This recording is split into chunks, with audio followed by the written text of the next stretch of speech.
What's up? This is my friend Elijah, and we're here at the first round of the NCAA Championships. Fayetteville, Arkansas, what do you think so far? You know, I think it's unfavorable conditions. It is a little cold, a little gloomy out, but you know, I think she's gonna pull through. Some far throws looking ahead. Now we're watching javelin. Nothing else is happening. Why is that? What's going on here?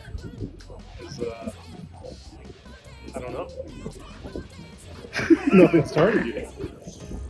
Well, what Elijah is failing to explain to us is that there's a 4-day meet schedule set up. And they do these long throws that are happening down here on your infield prior to the rest of the meet being out here on the track, being competed on, you know, alongside here. You got pole vault on the other side. So there is a risk involved. But we've got Elisa's competing in the javelin here, and then after we get done competing here, she's going to compete in the long jump later tonight, which unfortunately I think is going to be cooler than it is now. Then we're going to go to Eugene here in another 2 weeks, where we're going to compete in the heptathlon. Eugene's probably one of the cooler places that you can go in the United States for track and field. It's got the nicest stadium. They're also going to host the World Championships there later this year. That's what we've been doing. That's what we've been doing the last couple of days, just traveling down here to say beautiful Arkansas, but I'm just going to say Arkansas. Track and field.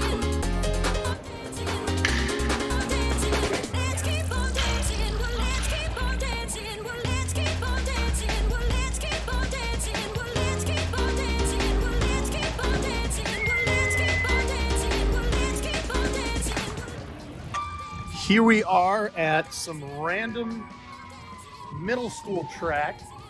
This is what the University of Arkansas has conjured up as an alternate practice facility for us today. And so on the day number 3 of the NCAA first round, we're out here. We're going to be doing a workout. Elisa's going to be running 2x600. We got Tom is going to be pacing her, and we will see how fit Coach Tom really is. My guess is we're going to have to walk all the way around this to the other side, because this looks like I see chain and a lockup.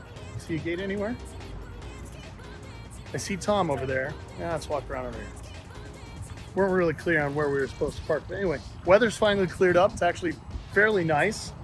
We long jumped through Jav yesterday, so as per tradition, why not do some 800 meter work on the day after that? We're, you know, roughly 2 weeks out from what is going to be our final collegiate competition for the year. So just trying to get this is splash more fitness going into that championship. Give ourselves a chance of being able to run sub 217 in the 800 if we need to at the end of the heptathlon. Here's some highlights of this. Got Coach Tom here is going to act as our rabbit. Traditionally, a rabbit, especially like for a workout, just does the leading or the pacing for the workout E.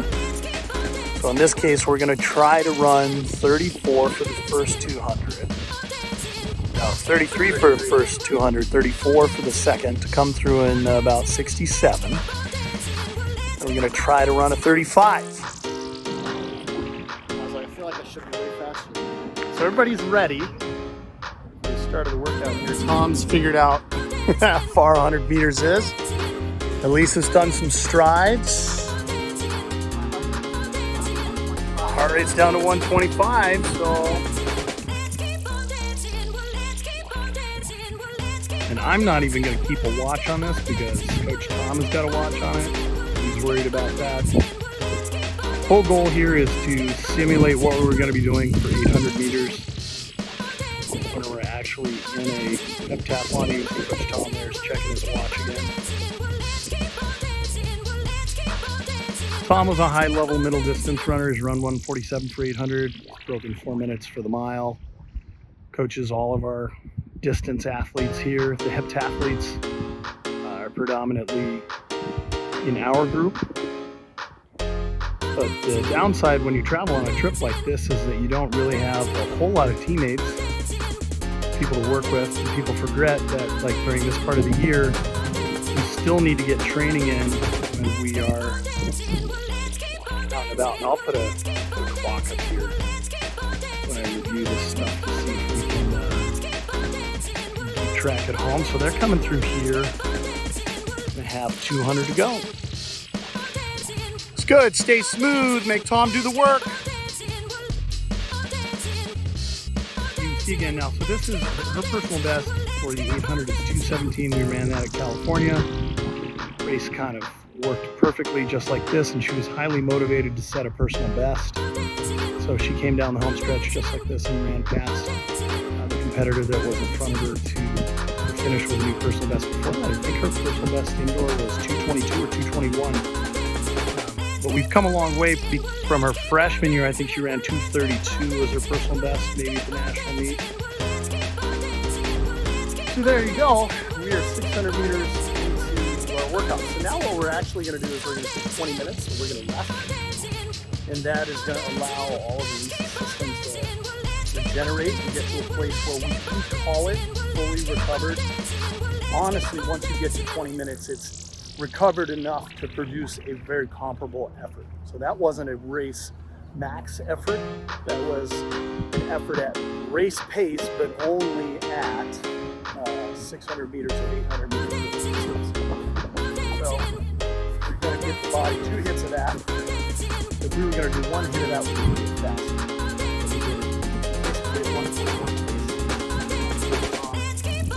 So we did basically 141 pace. Coach Tom, do I need to call an ambulance? A little too slow in the second too. Okay. So what do we go? 32 high and then 68. That's and fine. then 140 flat. Okay. So we just know we've got to push a little bit harder. Now, last time we did this, no wind. How much of an effect is that headwind on that stretch having? I didn't really notice it. Okay. Maybe that's why we were a little slow on the second too. Yeah, and that's probably my guess. It's just a little bit of a push. It's at least 2 meters. So a fair amount of wind. Okay, well, next rep coming up. 20 minutes from now. Far be it for me to call someone a liar, but I really question whether or not Tyson Gay is working out with anybody at this middle school track in Fayetteville, Arkansas. I could be completely wrong, because that's like a $550 set of blocks. Not cheap. Turns out Tom screwed up the pacing for the last one. A little slow. little slow through the 400. Great through the first 200. How much time we got left? Minute and 10 seconds. Man, it's the waiting that kills everybody. Second 600. Really be interesting to see how this one goes. Obviously, the first one was pretty controlled. Not that the second one won't be controlled, but I asked Tom to push a little bit harder on that second 200 here, so they'll be coming up on their first 200.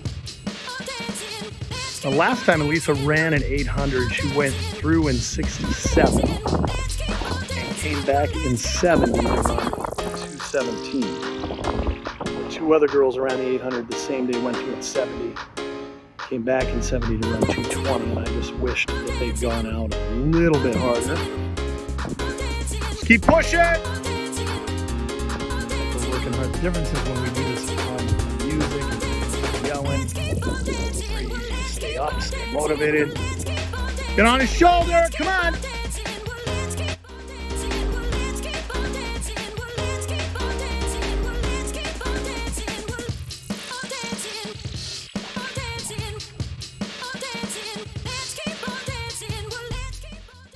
If I had to guess, I think that rep was a little fast, only because I think I started at the beginning here. The total length of the video was 1:40, and they were supposed to run 1:41. So Tom may have pushed hard after that first 200 and just stayed on it. He's got the ability to battle through some different stuff. So we're going to run it and find out. What was your total time?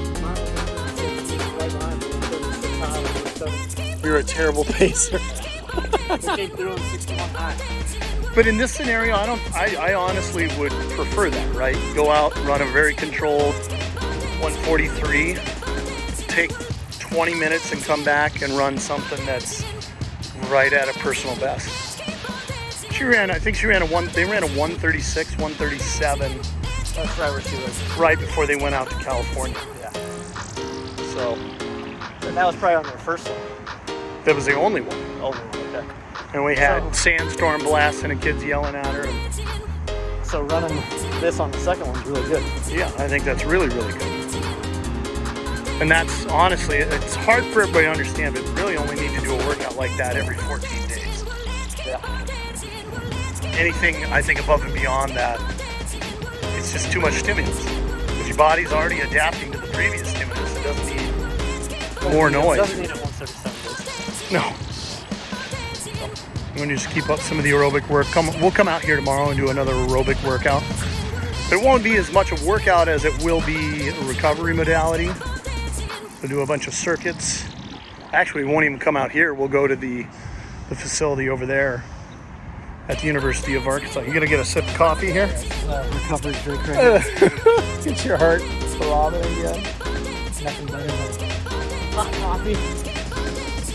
Catch your breath.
What did you guys think of Doomsday Coffee?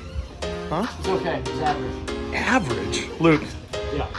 when you compare this to other coffee shops that you frequent, how would you rate it? Seeing as I don't frequent coffee shops, I would give it He just got a muffin. and I just got a muffin. Coffee with it. Headed to dinner. So. Cool. 4.5. Now we've got to get the back middle. It's 3 tries. Well, that was one of her tries. Luke, any words of advice on the strategy here? Well, I'm thinking the strategy to be on the outside there, so then the hill curves it back towards the hole. Otherwise, you use the hat to your advantage. How many times have you tried this? 3. Do you intend to take another 3 tries? If I'm allowed to, yeah.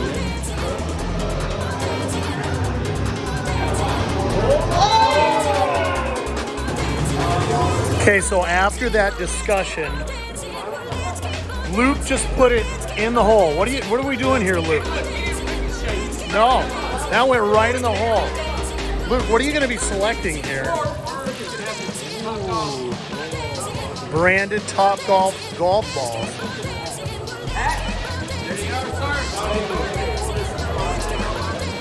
Thank you. Luke, let's go.